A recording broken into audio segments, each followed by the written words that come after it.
L'émission Info.tvc est rendue possible grâce au soutien financier du gouvernement du Canada. Bonjour et bienvenue à cette édition du 24 avril 2026 d'Info.tvc. Cette semaine à l'émission, on fait une mise à jour sur la maison Bien vieillir chez soi. On parle aussi de la politique municipalité amie des aînés. L'événement Aime ta terre revient pour une 4e édition. Une chronique avec Bac pour le futur qui vous explique où vont vos déchets. Vous allez avoir bien sûr votre agenda culturel de la semaine. Mais tout d'abord, vos actualités matapédiennes qui sont de retour.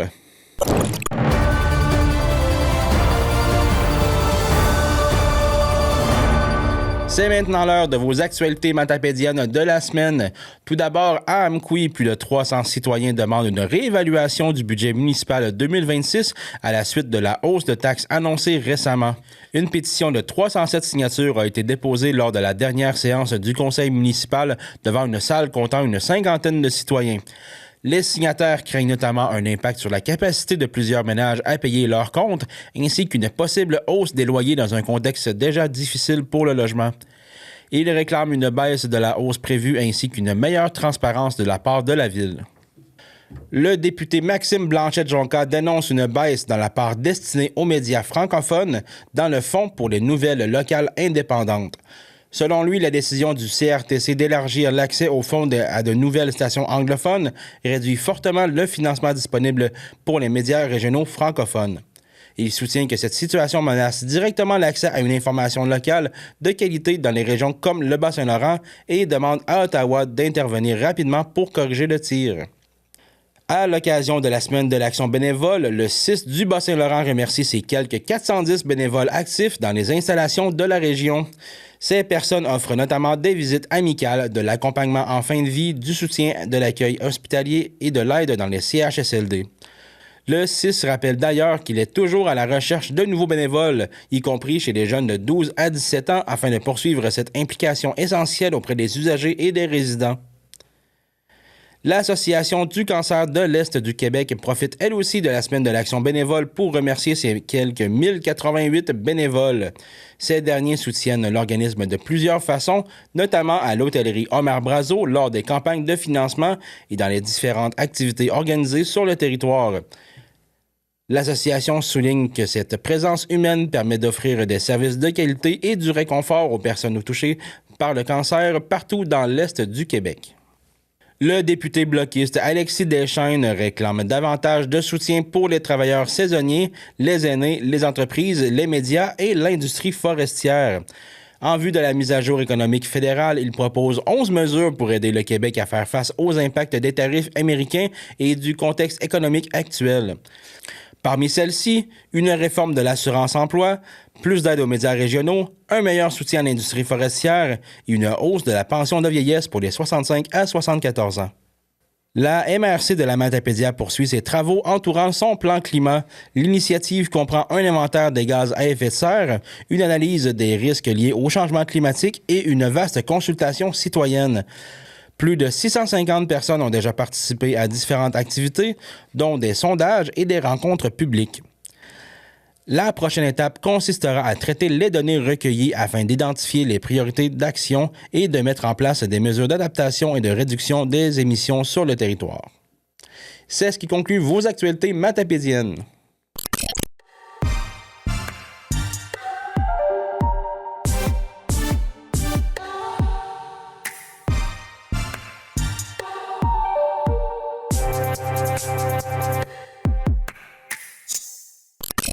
Aujourd'hui, on parle d'un projet qui pourrait transformer la façon de vieillir en région. À Sébec, la maison Bien vieillir chez soi souhaite offrir une résidence innovante pour les personnes aînées, adaptée à des petites municipalités. Pour en discuter, on reçoit le président du conseil d'administration et ancien maire de Sébec. Bonjour, M. Belzile. Bonjour, M. Blanchette. D'abord, pour rappeler aux gens, comment est née l'idée de créer la maison Bien vieillir chez soi? Je vais tenter de faire un historique très court. Ouais. C'est la fermeture de la Villa Georges Fournier et Mont-Repos, qui a obligé le maire de Sébec à une rencontre avec la ministre de l'époque, Marguerite Blais. Au sortir de cette rencontre-là, il y a un fonctionnaire qui était là, du 6 Bas-Saint-Laurent, qui m'a tendu la main. Il m'a dit, Monsieur le maire, on a probablement des idées communes, on devrait travailler ensemble. Et là, il est parti un comité avec le 6 Bas-Saint-Laurent, quelques gens du milieu, le maire de Sébec, dont j'étais à l'époque, et on a été retenus finalement par le collectif régional dans le recherche-action du bien vieillir chez soi du collectif de développement régional du Bas-Saint-Laurent. Et là est parti un comité de pilotage qui nous a amenés à ce que nous sommes aujourd'hui, à faire toute une réflexion pendant 3 ans pour amener le projet qu'on parle aujourd'hui. OK. Puis là, à ce moment-là, vous étiez maire, donc oui. c'est important pour vous de vous impliquer dans ce projet-là. Tout à fait. Suite aux dernières élections, malheureusement, vous avez été défait. Oui. Vous auriez pu tourner la page, passer à autre chose, mais vous continuez quand même de vous investir dans ce projet-là. Oui, donc, parce que je me sentais vraiment légitimé de poursuivre et je me sentais également drôlement impliqué parce que c'était à la base, j'en étais sans se vanter l'initiateur. Donc, je pense que c'était normal que je poursuive. Qu'est-ce qu'il y a de différent dans ce projet-là de maison pour personnes âgées versus les autres qu'on connaît normalement, là? Bien, d'abord, c'est un projet qui est issu d'un comité de pilotage, comme je disais tantôt, une recherche-action. On a bénéficié d'un certain montant pendant 3 ans pour organiser avec le 6 Bas-Saint-Laurent. La SHQ a été mêlée à l'occasion. Ça a été avec le ministère de la Santé. On a le GRT, les habitations de l'Est, populaire de l'Est. On a une recherchiste qui est sur le comité et on a des experts de vécu. Puis moi, j'étais là en tant que maire. La MRC de Matapédia, on avait un représentant également. Donc, tout ça a fait qu'on a pendant 3 ans cogiter, informer, travailler en même temps le projet que de faire la recherche-action pour trouver la meilleure alternative qui collerait à une réalité matapédienne, oui, mais qui pourrait être retransmise ou recopiable dans d'autres régions éventuellement. Alors, c'est là que vient l'idée. Pourquoi on est différent? C'est parce que dès le départ, on a mis un enjeu important. Il fallait que ce soit un milieu de vie attrayant, motivant. Il fallait que ce soit intergénérationnel. Il fallait que ça s'intègre au milieu, particulièrement dans la Matapédia, mais au milieu. Puis l'idée de base, avec les proches aidants, oui, mais l'idée de base était d'avoir des unités ou des unités de logement suffisamment grandes pour être capable d'avoir les proches aidants à l'intérieur de nos murs, d'une part. Puis en même temps, permettre de faire avancer le projet dans le sens de rendre ça abordable pour tout le monde. Et c'est là qu'est venue l'idée d'aller vers des gens semi-autonomes, non autonomes, ce qui n'exclut pas qu'il y aura des gens un peu plus autonomes à l'intérieur des murs pour la mixité, avec une garderie qui est intégrée, donc au niveau intergénérationnel. Puis en partant aussi, c'était basé sur tout un aspect ergonomique. C'est un bâtiment qui est vraiment particulier, avec 37 % d'air ouvert, avec 3 maisonnées, des salles à manger, des cuisines, avec une grande cuisine aussi également, et qui fait en sorte que c'est un milieu de vie intéressant, qui fait la transition entre la personne qui reste dans la maison et qui s'en vient dans je dirais, dans la maison bien vieillir chez soi. Bien, il va s'en venir dans la maison. Puis quand il va rentrer dans la maison, bien, il va être là jusqu'à la fin de sa vie. Okay. Donc, il n'y aura pas de déménagement. Il est là et les ressources professionnelles de santé s'intègrent à tout point de vue à la situation de la personne qui vieillit, évidemment. Okay. Alors, c'est la beauté du projet. Puis aussi, ces loyers-là, c'est prévu que ce soit accessible à des plus faibles revenus. Comment est-ce qu'on peut rendre ça possible? Parce que c'est quand même des soins qui coûtent cher. Là. Oui, bien, on rend ça possible. C'est qu'il y a déjà une entente de principe avec le 6 Bas-Saint-Laurent via le ministère de la Santé, à l'effet que, au lieu de travailler à la pièce avec eux sur le personnel et tout ça, c'est une entente qu'on a fait préalablement qui va être gérée par l'organisation dont nous sommes, la Maison Bien Vieillir chez soi, avec des budgets annuels, mais c'est nous qui allons gérer tout ça. Ce projet-là, il réunit quand même plusieurs partenaires. Là, on parle de la MRC, le CIS, puis bien d'autres. Là. Oui. Donc, comment tout ce monde-là travaille ensemble? Là? Ça doit être beaucoup de réunions, beaucoup de rencontres. Ça doit demander beaucoup de temps. Là. Je peux vous dire que c'est une beauté. Ouais. C'est une beauté de voir ces gens-là travailler. On a tous un but commun, un objectif commun. C'est vraiment merveilleux. Je peux vous dire qu'en moyenne, là, on aurait chaud comme 15 à 18 rencontres par année, en moyenne. Okay. Alors, ça vous donne une idée, là. Puis, entre les réunions, il y a du travail, de tête qui se fait, puis du travail de toutes sortes, là. Effectivement. Mais c'est vraiment merveilleux. Il y a une synergie incroyable. Et on va tous dans le même sens et ça va très bien. Ouais. Là, le projet, il en est rendu où? Est-ce que le financement est complet? Est-ce qu'on est proche d'une première pelletée de terre? Là? On est rendu où? La question est excellente. Je vais vous faire une nouvelle. C'est que aujourd'hui, on est le 21 et je peux vous dire qu'on entend déposer à la SHQ d'ici la fin avril. On est déjà en démarche. On nous dit que les ondes sont bonnes de ce temps-ci pour ça. Ouais. Et on fait la même chose avec Maison Canada et on a pris nos précautions. C'est pour ça qu'on est capable d'affirmer qu'on va le faire à peu près en simultané. Puis il existe un comité fédéral-provincial qui fait le choix. Donc, il semblerait que les planètes s'alignent bien pour nous. Ouais. On espère avoir des réponses intéressantes. Puis, pour le montage, oui, le montage financier est fait. On a déjà un contributeur très, très important, mais il nous manque honnêtement pour ajuster notre budget de construction. Il nous manque encore des sommes, donc on a déjà commencé des démarches, mais on va lancer des demandes d'aide financière pour des partenaires financiers à notre projet. Okay. Mais le projet, on peut dire au moment où on se parle, le montage financier qui est fait nous permet de dire qu'on est capable de réaliser le projet. Puis là, si tout va bien, que tout est accepté, on peut s'attendre à une arrivée des premiers résidents quand environ? Bien, c'est sûr qu'on n'a pas le contrôle sur tout. Si la réponse est assez rapide des deux paliers de gouvernement, d'une part, qu'on a une réponse, exemple, au cours du printemps, début d'été, bien, nous, on n'a pas à aller en soumission. On a déjà notre contracteur avec du modulaire, du préfab modulaire. Donc, on est déjà prêt. Les plans et devis sont faits. Tout est là. Okay. Même la pérennité au niveau des budgets d'opération, tout est là. Alors, évidemment, nous, on se lance et on espère, bien sûr, que à la limite, qu'on fasse une pelletée de terre au printemps 2027 pour une construction imminente en 27, puis l'entrée des personnes aînées, on souhaiterait bien ça au plus tard à l'automne 27. J'imagine qu'il y a déjà beaucoup de personnes qui sont intéressées à aller rejoindre la résidence quand ça va être ouverte. Bien, c'est évident que nous, on n'a pas recueilli de liste au moment où on se parle, mais on sait de la part du CIS Bas-Saint-Laurent, qui contrôle en fait toutes ces données-là, qu'il y a un engouement. C'est vraiment primordial et crucial qu'on réalise ce projet-là à court terme.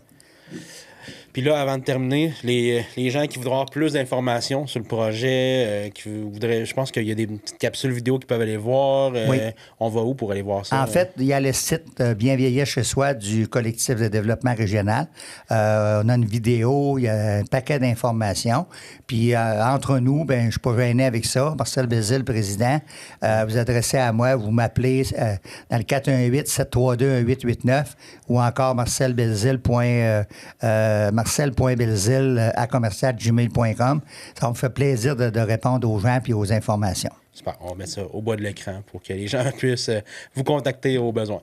Un gros merci. Merci beaucoup, M. Bézil. C'est moi qui vous remercie. La télévision communautaire autonome parle des enjeux locaux, donne une voix aux citoyens et citoyennes en plus de faire rayonner les talents d'ici. Accessible à tous, elle appartient à la communauté et donc à vous. J'ose ma télé communautaire, mon média de proximité. La politique municipalité amie des aînés, est-ce que ça vous dit quelque chose? Si, comme moi, vous étiez pas certain de qu'est-ce que ça voulait dire, eh bien, écoutez cette entrevue où Nancy Bérubé, qui est conseillère en développement social à la MRC de la Matapédia, nous explique tout ce qu'il y a à savoir sur cette démarche. Nancy Bérubé, merci beaucoup d'être venue nous parler parce que aujourd'hui, on veut qu'on parle de la municipalité amie des aînés. Dans le fond, c'est quelque chose que je vois passer souvent, mais je comprends pas tout à fait c'est quoi, donc je veux qu'on démystifie ça ensemble. Fait que pour commencer, peux-tu nous expliquer un peu qu'est-ce que c'est Municipalité Amis des aînés? Oui, bien, on va commencer par dire MADA. MADA, on aime ces acronymes au Québec. Qu'est-ce que c'est une politique MADA? Dans le fond, c'est un outil de développement social. Les municipalités n'ont pas l'obligation d'avoir ce genre d'outils-là dans leur coffre. C'est un souhait, c'est une intention de travailler pour favoriser l'inclusion des aînés dans la communauté, dans le fond. S'assurer que les aînés participent activement à la vie communautaire dans chacune des municipalités de la MRC. Ouais. Là, je dis dans chacune des municipalités de la MRC, mais présentement, ce qu'on doit dire, c'est que la grande majorité ont travaillé à la mise à jour là, de leur politique MADA. En fait, il y en a 10 qui viennent de faire leur mise à jour. Il y en a 2 qui achèvent déjà la mise en œuvre de leur plan d'action. Et il y a la MRC, qui, depuis 2012, a sa politique Municipalité Amis des aînés. OK. Fait que là, on s'entend pour dire que la population vieillit, donc j'imagine aussi que c'est d'où l'importance d'une politique MADA. C'est quoi la réalité ici dans Matapédia? Bien, le Bas-Saint-Laurent est reconnu pour avoir une accélération du vieillissement de sa population et la Matapédia encore un peu plus. Fait que oui, c'est une population qui est vieillissante. Là, on parle aux alentours de 32 % de la population présentement qui a 65 ans et plus. Okay.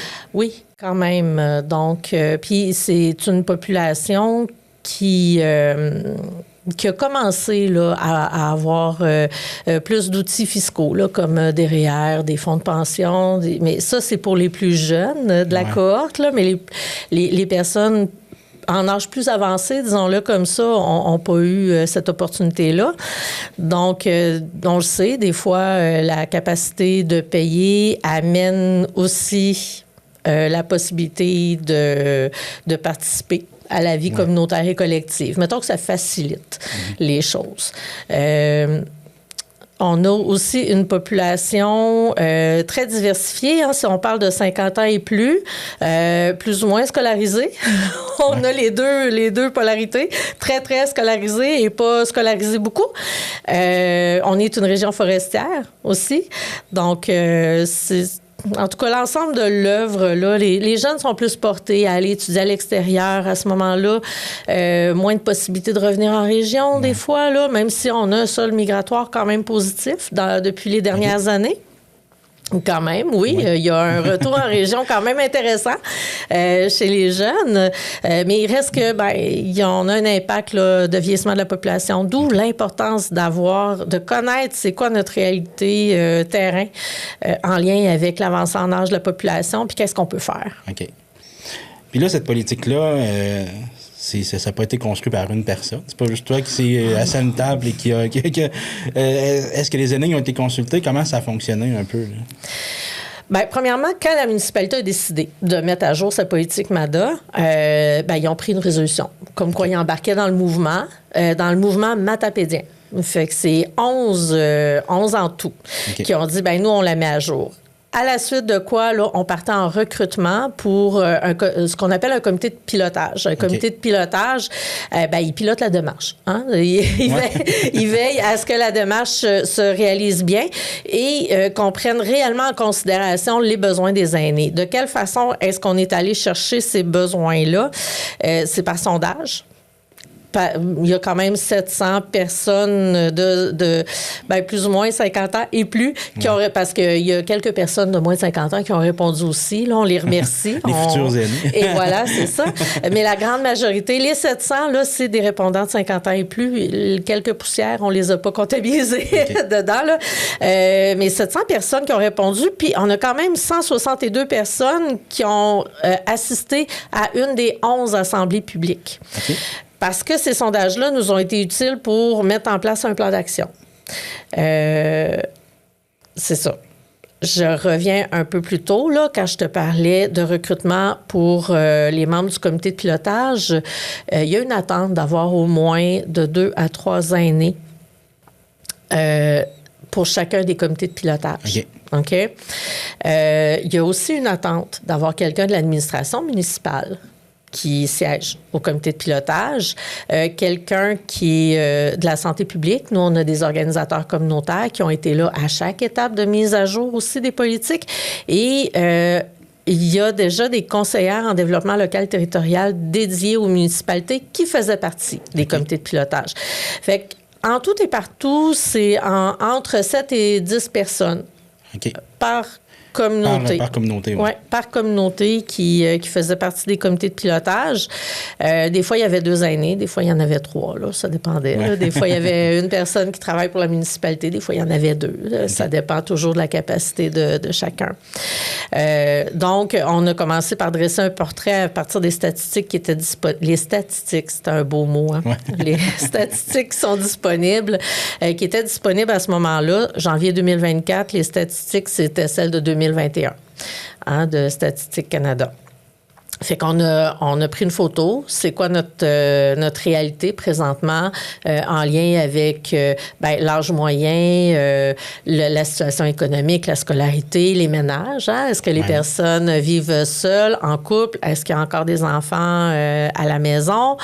C'est ça, la scolarité. Et après, on a fait circuler le sondage dans chacune des municipalités qui fait en même temps office là, de toute la Matapédia parce qu'il y a des gens de l'extérieur qui pouvaient... Des 8 autres municipalités qui pouvaient répondre au sondage aussi. Là, c'était identifié dans le sondage. On a analysé ce sondage-là et c'est à partir de cette analyse-là que s'est mis en place le plan d'action.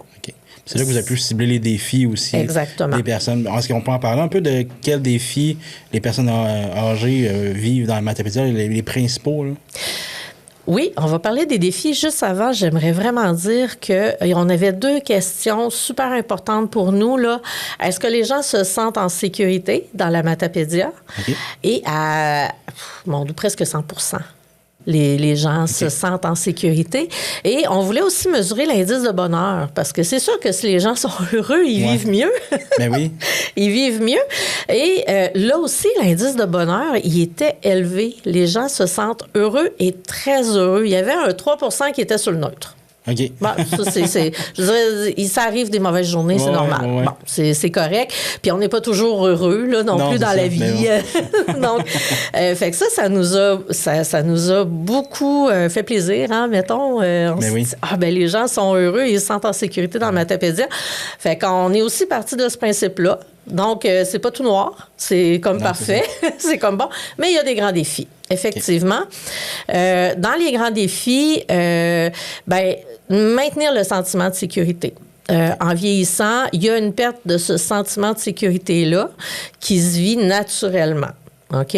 Mais en tissant plus serrant encore nos communautés, c'est facile, c'est plus facile de maintenir le sentiment de sécurité. La présence de la sécurité civile, la sécurité publique, c'est important pour les personnes aînées. Peu importe où ce qui reste sur le territoire, ils ont besoin de sentir cette présence-là. De la sentir de quelle façon? Une présence policière plus accrue, ça a été mentionné.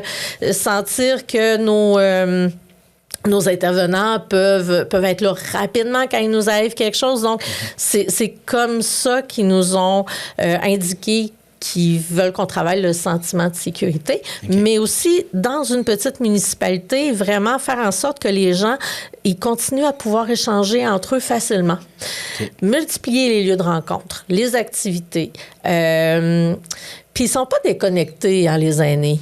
Il y a une rupture numérique, là. Une rupture numérique, là, il y a encore plusieurs aînés qui soit n'ont pas de cellulaire ou d'ordinateur. Des fois, c'est par obligation, ils n'en ont juste pas. Des fois, c'est par choix aussi. Mais ça existe, la rupture numérique. Rester en lien avec ces gens-là, continuer à les informer sur les services auxquels ils ont droit, les activités de loisirs, les activités en prévention, les conférences, on fait ça comment? Puis même quand ils ne sont pas en rupture numérique, est-ce que l'information qu'on leur donne est vraiment accessible? Est-ce qu'ils sont en mesure de bien la comprendre? Ça aussi, ça a été nommé. Des fois, là, l'information, là, vous en mettez, vous beurrez épais, c'est dur à comprendre. Hein? Allongez-nous ça un peu, là. Ouais. Mais ça, dans le plan d'action, on a des actions en formation là, pour les personnes qui s'occupent des journaux communautaires, journaux municipaux, puis le transfert d'informations aussi là, sur les médias sociaux. Là. Okay. Le sondage nous a permis d'identifier ça, puis on a fait « OK, on va permettre des formations là-dessus. » C'est bon. Puis y a-t-il des défis qui ont ressorti du lot, principalement là-dedans, on peut pointer comme ça, c'est prioritaire? Oui, le maintien à domicile. Okay.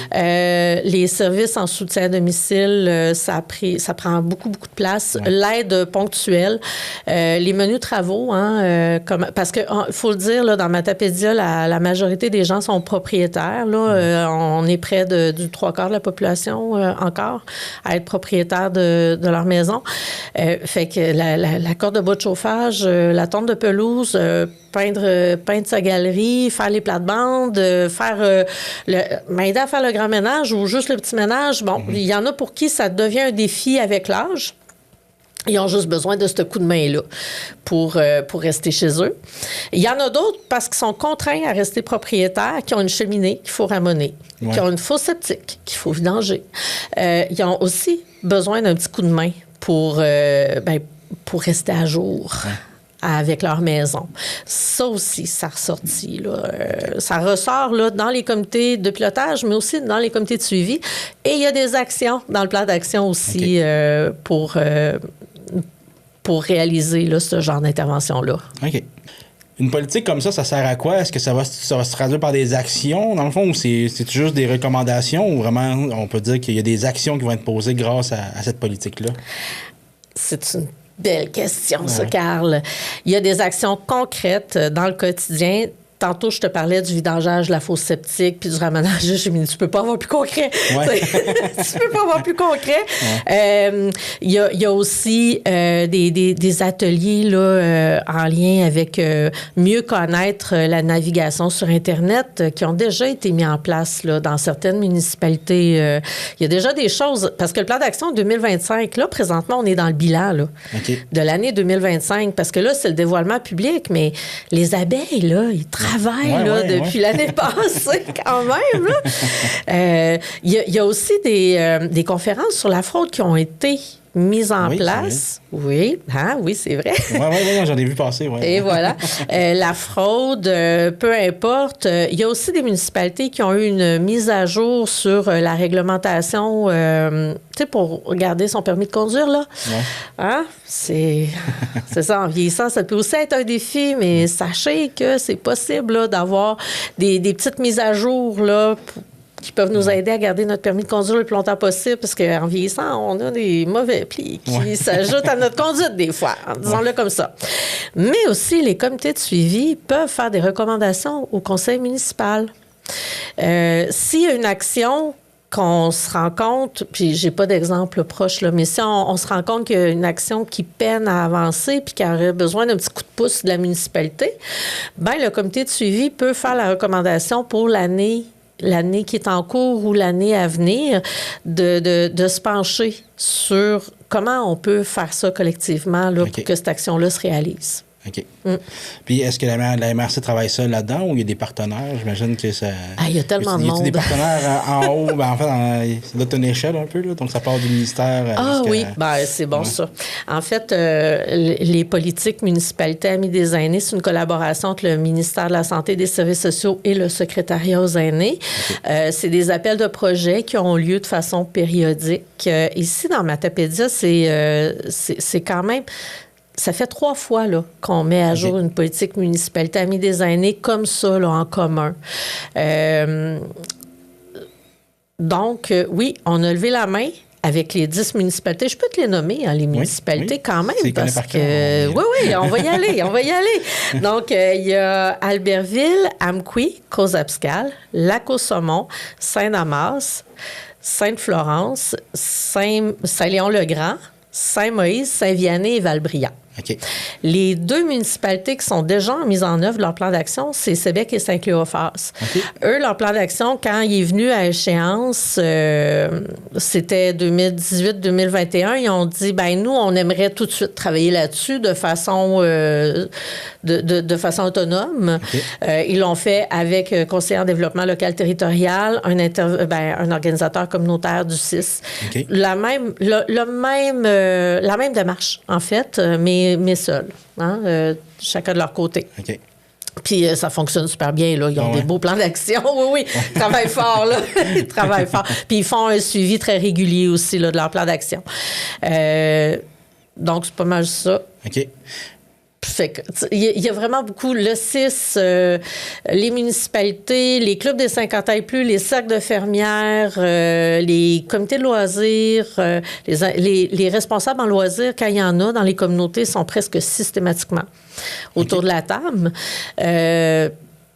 Puis les membres là, de l'équipe administrative, c'est souvent un DG, on va se le dire, là, dans les plus petites municipalités, là, où quand il y a une adjointe administrative, ça arrive que c'est l'adjointe aussi. Là. La DG qui est aussi la secrétaire. Puis toutes les tâches connexes de toutes. Dans les petits villages, la DG, c'est la personne qui fait tout. Oui, si tu sais pas quelque chose, appelle la DG, là, c'est ça. Si on se reparle en 3-4 ans, là, à quoi ça ressemblerait un succès pour cette politique-là? Oh, hey. Mettons, là, c'est quoi? C'est 2025-2028. Donc, si on s'en reparle en 2029, disons. Mettons, début 2029, là, un beau rêve, là, je pense que les comités y adhéraient vraiment tous à ce rêve-là, c'est le développement du réflexe aîné. Exemple. Tu sais, quand on organise des activités dans nos municipalités, on prend d'office que, il y a des activités familiales, donc les grands-parents vont s'y intéresser, ils vont être là. Ils vont être là, c'est des activités familiales. Oui. OK, c'est une manière, c'est correct, il faut continuer à le faire de même parce que c'est pas faux. OK? Ouais. Mais si on ajoute un petit plus puis qu'on se demande, OK, mettons là, ceux qui sont pas grands-parents ou qui sont pas intéressés à participer ou qui n'ont pas la forme, l'intérêt, peu importe la raison là, de participer à une activité familiale, qu'est-ce qu'on pourrait leur proposer? Qu'est-ce qu'on pourrait leur proposer qui s'adresse à eux? Puis qu'on pourrait leur demander d'inviter un membre de leur famille à y participer avec eux, par exemple. Okay. Ce réflexe-là, là,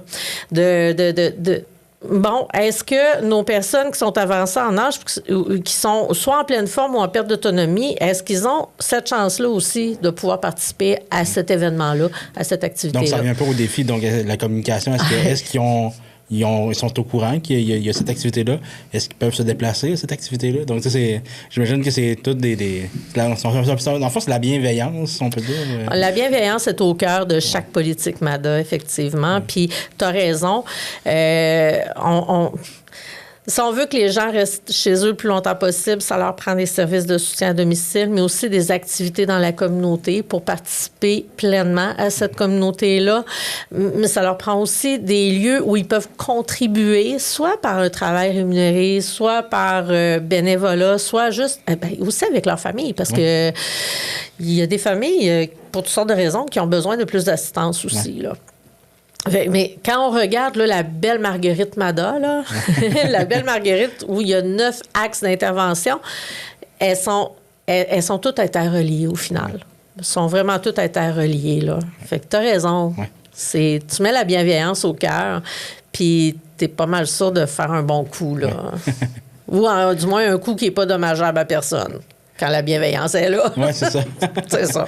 Super. Bien, merci beaucoup, Nancy, d'avoir venu nous parler de MADA. Puis on devrait pouvoir se reparler pour parler des points plus précis un peu de la politique MADA, là, afin d'informer les gens là-dessus. Bien, merci pour ton accueil. Merci beaucoup.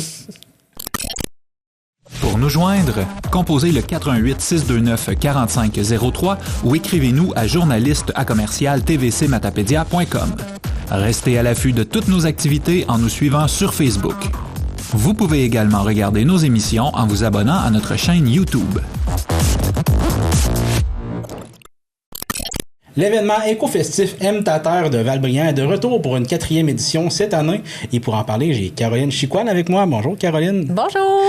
J'aimerais ça, avant qu'on parle de l'édition de cette année, que tu me rappelles un peu de où ça vient. Le festival M ta terre, c'est né de où? Ben dans le fond, il y a 4 ans, j'ai une jeune de la Maison des Jeunes qui m'avait dit, j'aimerais ça avoir un événement qui colle à mon style de vie, à mes valeurs, puis qui est différent de ce qu'on voit en ce moment dans la vallée. Fait qu'elle m'avait donné des petites pistes. Ça, j'aimerais ça un marché, j'aimerais ça telle affaire, faire une bonne action. Fait qu'on a commencé comme ça, puis on était avec sa mère, puis des gens un peu autour d'elle, puis la Maison des Jeunes. Puis là, on l'a continué. Je voulais pas que ça meure. Je trouvais ça le fun. Je trouvais que c'était une nouvel événement qui est familial, festif pour tout le monde. Puis c'est ça. Fait que là, on est rendu à notre 4e année. Ben oui. Mais là, avant de parler de cette édition de cette année, est-ce que tu peux me faire un retour un peu ces années précédentes? La première année, c'était plus petit. Comment ça a évolué? Y a-t-il plus de gens maintenant qui se présentent? L'augmentation, vraiment, là, ça s'est fait surtout l'année passée. Okay. L'année passée, j'avais un objectif d'à peu près 200 personnes, puis on a topé le 400 personnes. Ah ouais. Okay. Fait que ça a vraiment été merveilleux, mais il faisait beau. Hein? Ouais. C'est sûr que ça aide beaucoup, ouais. Mais il faut savoir que même s'il pleut, là, on est super bien organisé. Là, s'il y a un problème, mais oui. Fait que la première année, on a planté des arbres, on avait... tu fais travailler ma mémoire. Ouais. Il y avait des petits ateliers, des petites affaires, le DIY, là, comment faire du savon, comment faire des trucs, des marchés. La deuxième année, là, on est allé, là, on avait un gros comité, puis là, on a mis la gomme, plein d'activités, plein d'affaires. Le terrain était trop gros, puis après ça, on s'est dit, OK, finalement, c'est peut-être pas si important qu'il y ait 4 activités en même temps, mais plus que tout concorde puis qu'on en a pour tout le monde. Fait que là, je dirais que depuis l'année passée, là, je trouve qu'on a une organisation assez sur la coche. Vous avez trouvé un peu le beat de l'événement pour essayer d'avoir de quoi qui se maintient toute la journée puis qui n'est pas trop non plus, j'imagine, demandant, parce qu'il faut quand même que tu aies des bénévoles en arrière de ça, des gens qui s'impliquent. Fait que plus qu'il y en a, plus que c'est à gérer, j'imagine. Oui, mais ce qui est vraiment intéressant cette année, en plus, c'est qu'il y a beaucoup d'organisations, beaucoup de comités. Tu sais, je pense à Cosmos, la Maison des familles, la SADC, il y a la Corderie, qui est aussi des partenaires. Okay. Je vais en oublier. Puis je vais vous dire d'aller sur la page Facebook pour voir ça. Mais vraiment, fait que chacun fait son activité. Fait que ça aide vraiment à avoir le moins de bénévoles possible.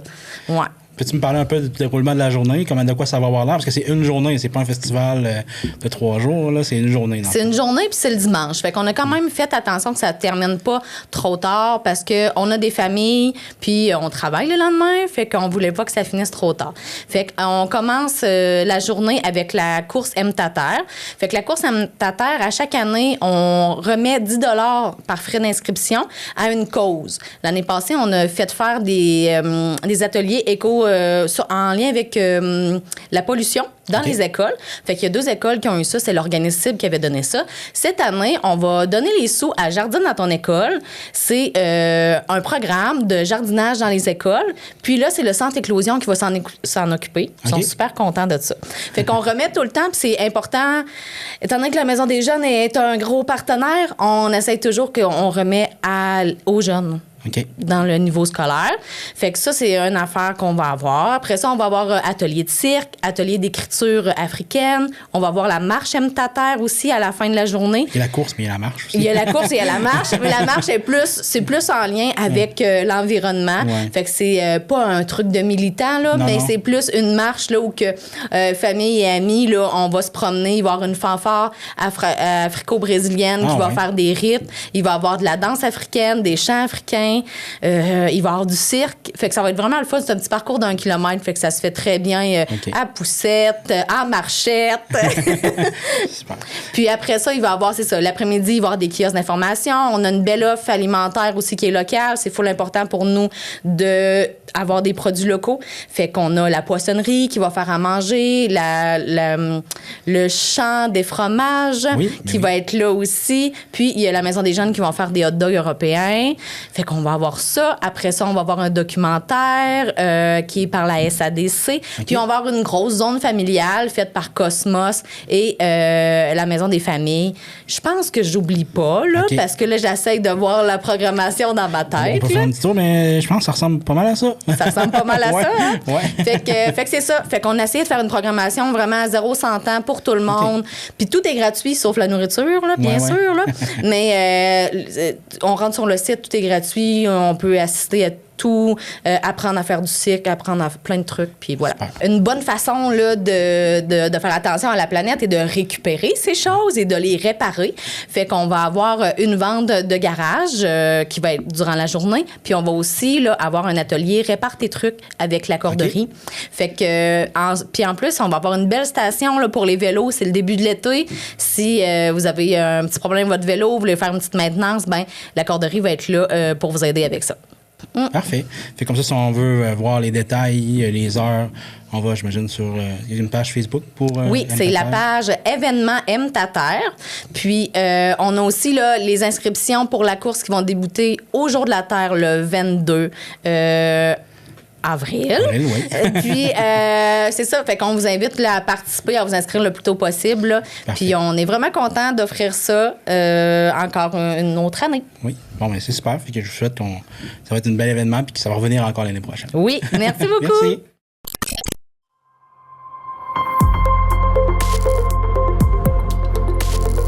Pour connaître ce qui se passe chez vous, dans la vallée de la Matapédia, TVC Matapédia, on s'y retrouve partout. Vous vous demandez où vont nos déchets, combien ça coûte, est-ce qu'ils sont transformés? Eh bien, ne vous inquiétez pas, dans cette chronique Bac pour le futur, Caroline nous explique tout ça.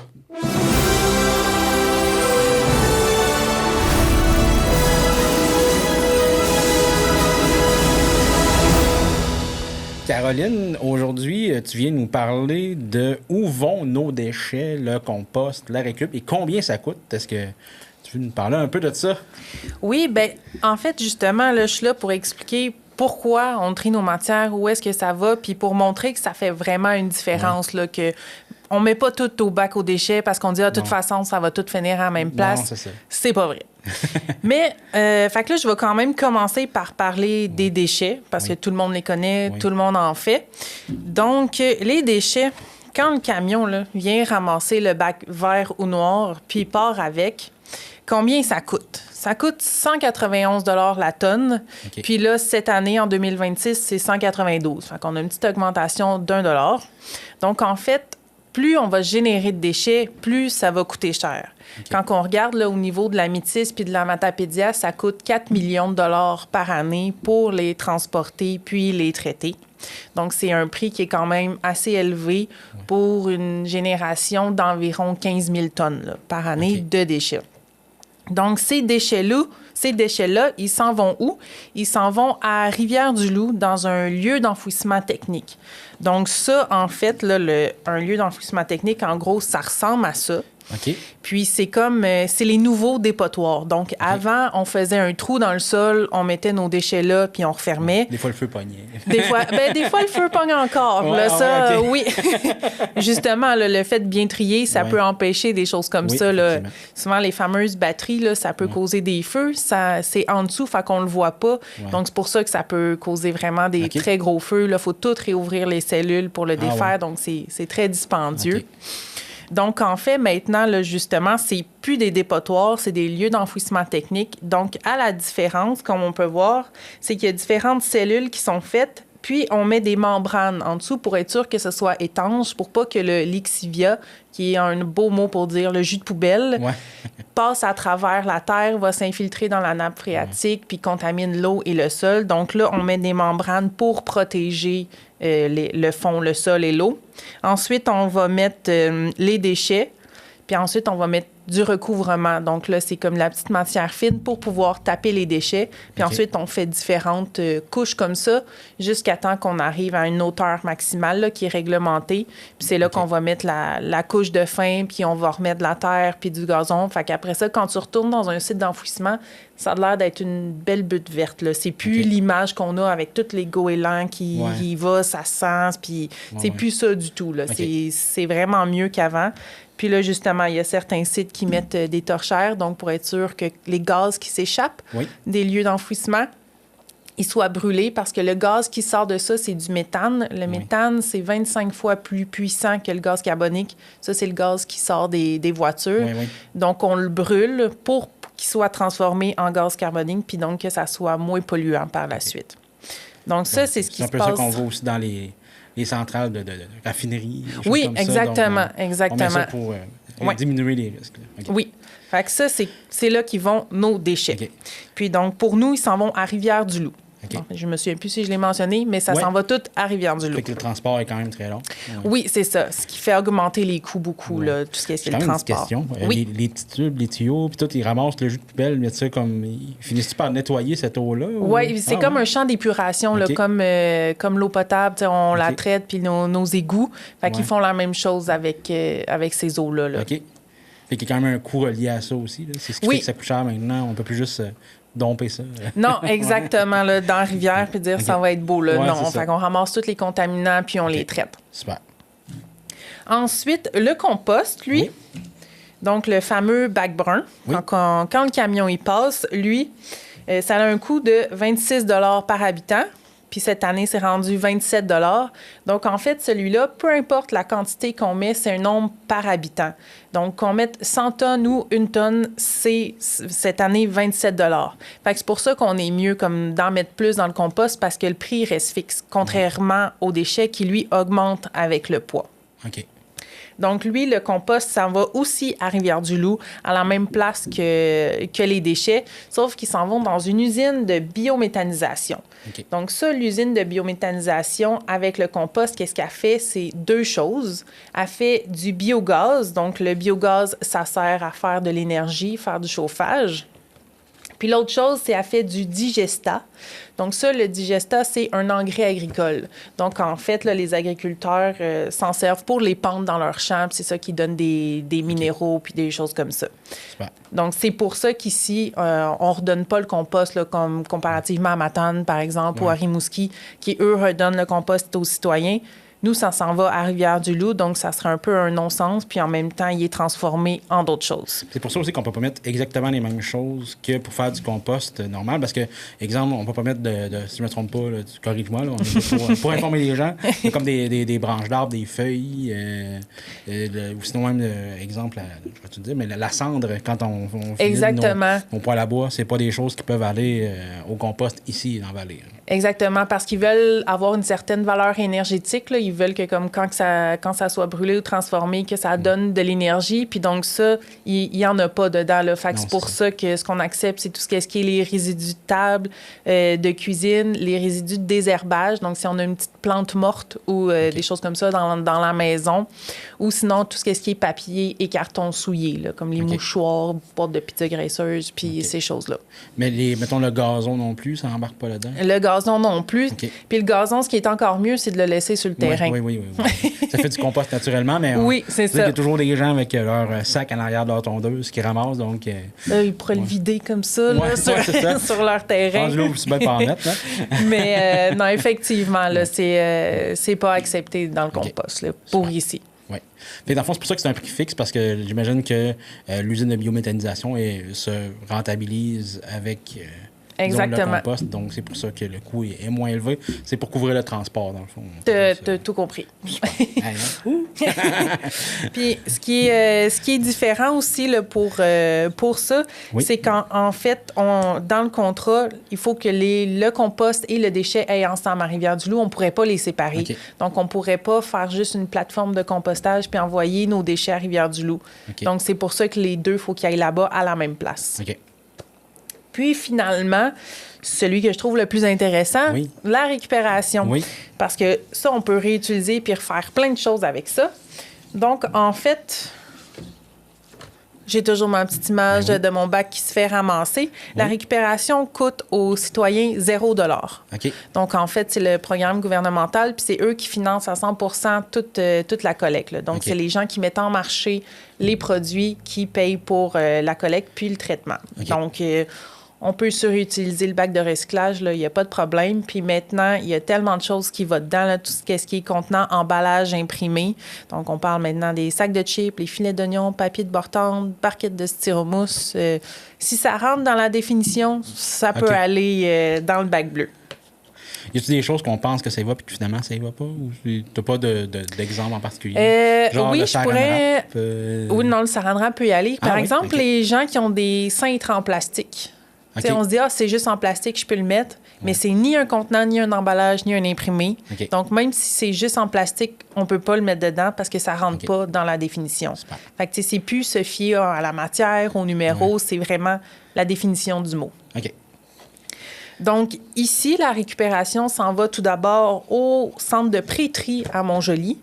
Donc, tout passe par Montjoly. Puis eux, en fait, ils vont séparer le carton, le papier des autres matières puisqu'ils vont les garder ici sur le terrain.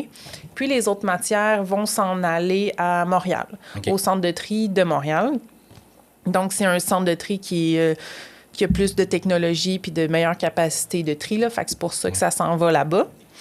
Puis là-bas, ils transforment ça en ballots. Donc là, par exemple, j'ai comme celui-là du petit ballot de carton, là, ensuite des ballots de plastique. Donc, les matières sont défaites puis mises en différents ballots selon les matières. OK. Puis ensuite, les matières sont vendues à des recycleurs ou des conditionneurs. OK. Donc, en fait, là, ce qui peut être... ce qui est intéressant, puis que les gens, ils ont beaucoup de méconceptions, disent « Ah, le recyclage, finalement, ça va tout aux poubelles ou ça s'est vendu ailleurs dans les autres pays. » Mais c'est pas vrai. En fait, la grande majorité, là, il y a eu beaucoup de révolutions là, suite au documentaire qui a sorti en 2019 là, qui montrait que toute notre équipe s'en allait en Chine. Puis là, maintenant, la Chine, elle veut plus des déchets des gens, donc elle a barré ses portes. Donc, on s'est retourné puis on dit « OK, il faut trouver des débouchés. » Donc, en fait, là, le plastique, il y a environ la moitié là, du plastique qui reste ici au Québec. Puis sinon, une autre partie en Amérique du Nord. Puis à l'international, c'est seulement 3 qui est vendu à l'international. Puis souvent, le plastique, qu'est-ce qu'on fait avec? C'est qu'on le remet en granules. Puis donc, on le vend aux entreprises pour refaire des nouvelles bouteilles, des matériaux de construction, donc toutes différentes choses de plastique. Puis le polystyrène, qui est comme le styromousse, là, les fameuses barquettes de styromousse, eux, sont utilisés pour faire des panneaux d'isolation. OK. Fait que c'est ça qu'on fait avec. Ensuite, pour qu'est-ce qui est tous les métaux, les aluminiums, ceux-là, c'est environ 75 là, qui restent au Québec. Sinon, le reste est vendu en Amérique du Nord. Puis en fait, ça, les fonderies les réutilisent. Fait qu'ils les refont fondre, puis ils refont d'autres produits en métal, là, des pièces de taux, d'autres canettes, des choses comme ça. Puis ça, la plupart maintenant sont consignés. Donc, j'imagine en tout cas, là, corrige-moi si je me trompe, parce que les contenants en aluminium, maintenant, ça va être des canettes de boissons. Donc, oui, il y a tout ça. Il y a aussi les boîtes de conserve, mettons, qui sont pas consignables, mais ça s'en va tout justement dans les alumineries. Là. Oui, exactement. On les rince parce que là, ils sentent pas très bon. Ensuite, le verre, tout ce qui est les contenants en verre, eux, ils sont réutilisés, c'était environ 100 Ce qui sort des centres de tri là, reste tout au Québec. Puis c'est réutilisé, c'est refondu soit pour faire d'autres choses en verre ou sinon, ils font de la poudre de verre avec pour pouvoir polir des choses comme les papiers sablés. Là, souvent, c'est de la poudre de verre. Ça peut être réintégré dans le béton, dans l'asphalte. Donc, ça a une grande réutilité. Puis sinon, là, ce qui s'en va dans les centres de tri, par exemple, puis ce qui est brisé, c'est là qu'on dit que ça peut être des rejets. Là, on parle juste de 14 là, qui est renvoyé dans les sites d'enfouissement. Puis tantôt, je parlais là, des couches qu'ils mettent pour recouvrir les déchets. Bien, ça peut faire partie de l'utilisation des rejets de vitre, là, fait qu'utilisés comme recouvrement. Donc, au lieu d'aller chercher du sable ou des choses comme ça, bien, ils peuvent utiliser ce type de matière-là parce que le verre, c'est presque du sable. C'est un peu la même chose, fait que c'est pour ça qu'ils peuvent l'utiliser pour ça. Super. Puis, en dernier, on a le fameux papier-carton.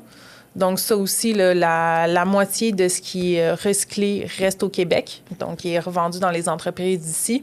Puis, c'est retourné souvent dans les papetières, là, celles qui les reprennent pour faire du nouveau papier. Là. Fait que, toutes sortes de papiers. Papier journal, papier essuie-tout, donc tout ça. Donc, c'est quand même une grande majorité là, qui reste au Québec.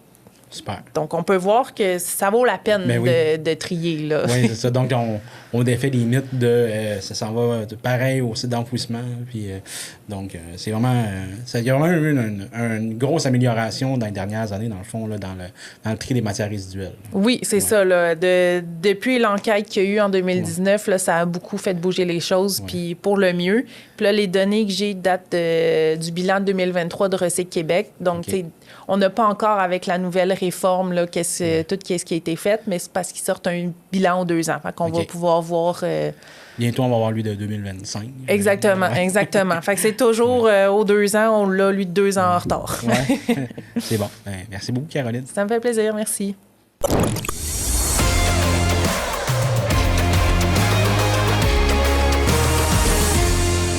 Bonjour et bienvenue à cet agenda culturel de la semaine.